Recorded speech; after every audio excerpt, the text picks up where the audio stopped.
Okay, so this is about what I've been doing for the semester. So this semester is going by, I feel like, so fast. So essentially, we're in October. I mean, we're at the end of the month of September. We're in October to me, and that means we only have like really like 2.5 months because the semester is over by mid-December for us. We don't go into like the week of Christmas or anything like that. You may be able to turn stuff in, but generally, like, I think the second week really is when people are like done school. But like, I've been done like the first week of December, the first week of like May, the first week of December to wrap up like all my shit. So I'm like, no class, or the project is just due, like, you have them till the next week. So it just feels like everything is like going by so fast that I'm just like, whew. I am taking 3 courses. So I am taking a like literary seminar. That's literally called literary seminar. Essentially, the course is broken down into you're going to have workshop, you're going to do like questions, you're going to write in your journal, and then we're reading, and we have 4 sections. So we have a poetry section. We did 2 books on that. We're doing like actual fiction, and then we're doing memoir, and then like the 4th section I think is just going to be like workshops or some other book or something like that. So I'm doing that. Then I'm in 2 courses that kind of work in tandem. One is like learning about typography and design, which is a required course that you have to take that picks up from the first course when we learned about the Adobe suite, essentially Photoshop, Illustrator, and InDesign. This one is focused a lot more on InDesign, particularly how to design a book, like the cover, how to choose a typography, how to design a cover that is appealing to your market, how it is, like how the typography, the font, all that kind of stuff plays into the design, right? Sometimes books are very much focused on the type in terms of just that's the cover as opposed to like a photo, a picture, a design. And we're kind of like going through that. So part of our project, one of our projects was to design, what was the first project? I forget what the first project, I even forget what the first project was, but it was like something very simple. The second one is a little bit more complicated. We're doing like cover design because ultimately we're going to be making a book of something that is a classic. So something that's in the public domain that's a classic book. We have to choose which one we're doing, and then we're going to design it, right? So we learn how to design, format stuff inside the book on InDesign, and now we're doing like the cover stuff, and then we'll kind of merge the concepts together and boop, print a book. So at the end of the semester, or I think going into Thanksgiving, I think, maybe not even going into Thanksgiving, maybe like going into just November in general, we'll be like printing those, right? Like with an actual like online printer. And yeah, like we have a physical book, and then there's a third project that we haven't discussed yet. But that's my second class. My third class is a book making class. So you physically make books, and the first project really that's going to be like our midterm also will contribute to our midterm grade, or is the midterm grade, is making a zine. And so that is going to be, so I'm like in 2 courses where book designs are like really important. So we have to like learn how to like hand stitch and punch holes and choose the paper and cut the stuff and like all that. We had a homework assignment where like we had to make a book, or make one of those like folded zines, like really pocket mini zines, out of like materials that aren't just like a regular sheet of paper. And I chose a bag, I chose a face mask, and then I chose a paper plate. And I'll show you guys, it's over there, I just don't feel like getting it, I'm not gonna lie. But that was like one of their assignments, and so now we're making a mood board and all that kind of stuff. So it's like rolling by really fast. I'm just like, oh my god, I need to make sure I'm like keeping up with it, especially since I don't have Adobe on my laptop, and I don't really intend on getting it until like maybe thesis year. Only because this computer is like, it's not ancient, but I just worry about its capacity to hold it. And then like the other laptop that I have, I'm like, I don't even know if I remember how to get in that junk. Like, yikes. But yeah, so there's that. So those are the 3 courses I'm in. I'm taking more than what's required at the moment.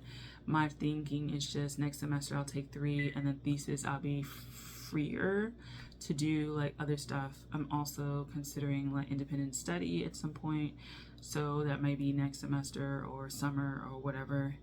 And yeah, but I just feel like this semester is going by really fast, and we like started school like the last week of August, and it just seems like we've gone through so much since then.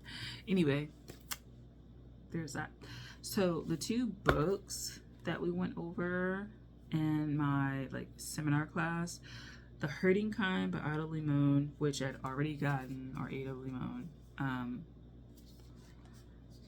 Yes, boom boom boom, we got this. And then Don't Call Us Dead by Dennis Smith.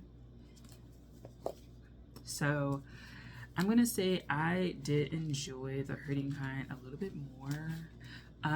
This book is broken up into 4 seasons, and essentially like the 4 seasons that we experience in the natural world, and it isn't always linked to like just the change of weather, but just like the psychology of people, or like memory, the observance of the natural world, but not necessarily like in winter, like just white snow. Sometimes it just talks about like I said, like memories, observances, and present time, so to speak. Ideas about the self, philosophical larger questions, stuff like that. I did enjoy this. I wrote in my notes that it felt like, because her writing takes a certain style, it didn't feel, I personally didn't feel a major distinction between the seasons. And so for me, I kind of didn't see the point of having them, so to speak. Like there was like a slight edge to each one that I kind of understood why it was separated, but it kind of didn't feel, it really didn't feel like so noticeable a difference, right? That I was like, we needed to break it up. But I'm happy we did, because the pacing of the pacing of the book for me picked up after the spring section. So summer onward, I was a little bit more engaged. The spring ones, I was kind of like, and then, you know, the cool thing about reading poets is that you kind of start to learn at what point they switch. And what I mean by that is like they have one, like they're in a observant mode, and then like it switches to maybe their like actual philosophy or idea of the poem, or idea that they want to actually convey, the larger scale idea, the macrocosm or whatever that's hidden in like maybe the microcosm that is explored in the earlier part of the poem, the first half, sometimes 2/3 of the poem, and or like the more distant, more distant observed, and then the more personal observed kind of thing. I noticed that, and that was like a formula, so to speak, that I felt like was there. And so it's really interesting to see kind of like how people move through their own poems and writing and stuff like that. So yeah, I got that. Yeah, so this one was like pretty cool. Don't Call Us Dead by Dennis Smith. they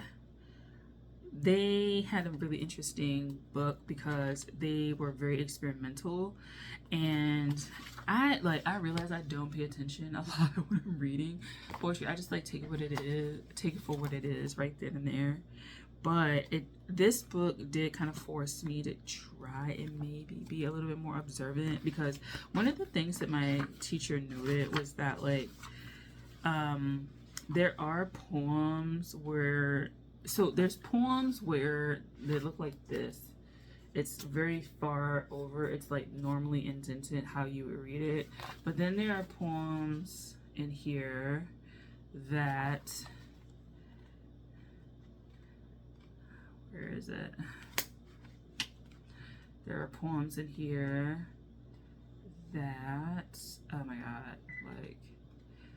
and of course I can't find one that makes,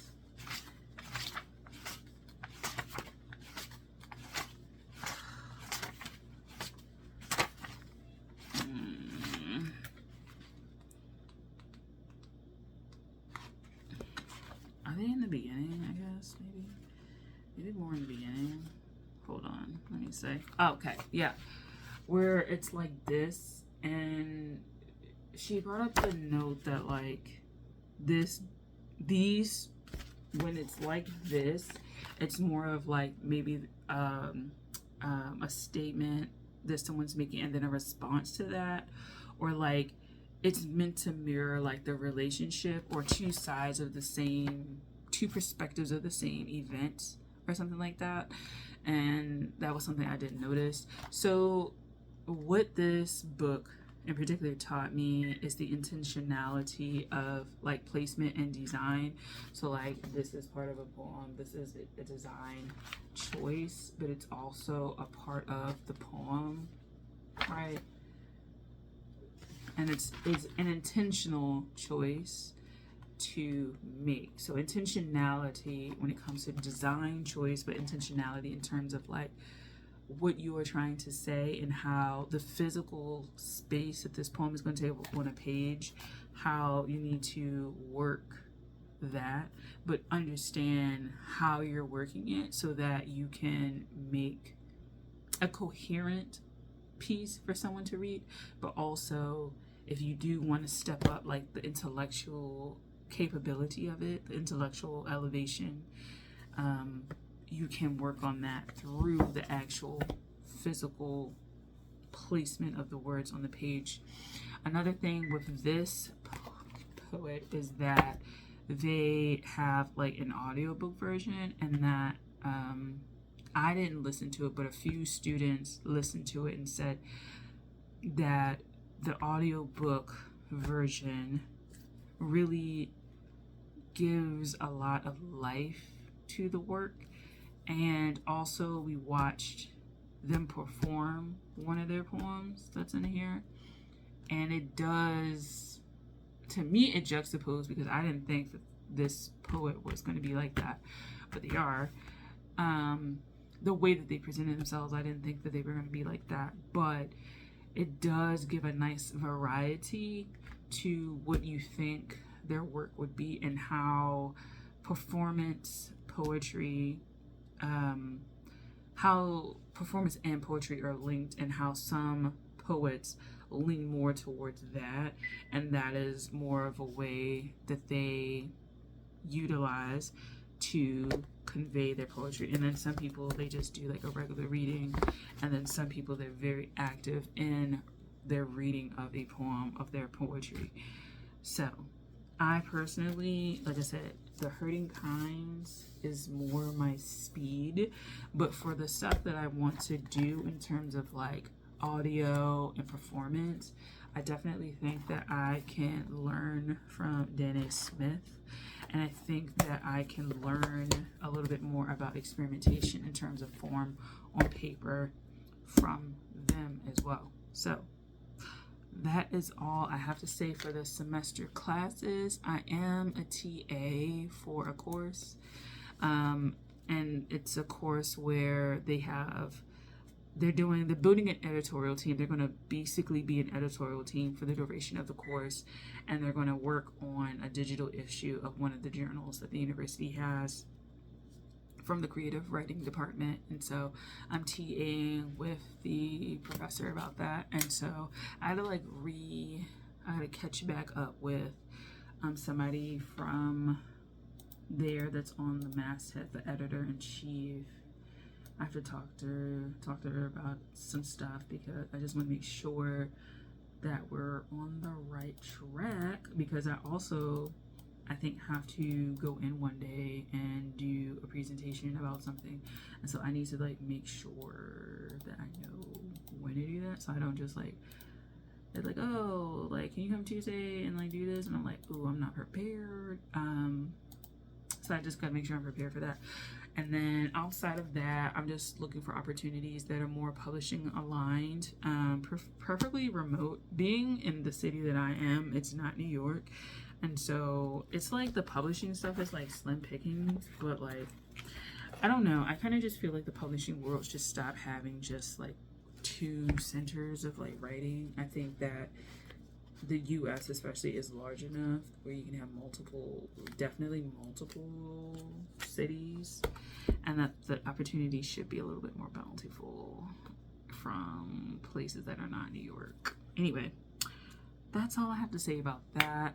I kind of want to eat, even though it's like almost 4 o'clock in the morning. I'm kind of hungry and fading. So thank you for watching. I'll talk to you guys later. Take care. And I'll see you in another one. Okay, bye.